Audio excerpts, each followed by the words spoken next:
How to make your new user account. Let's go to video.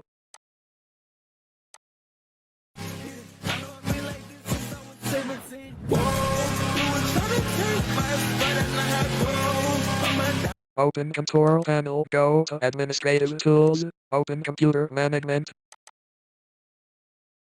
Go to local users and groups, go to users.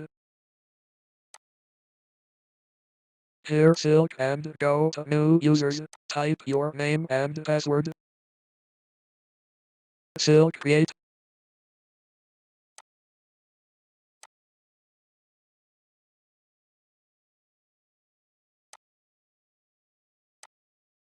Now you can go to your account here.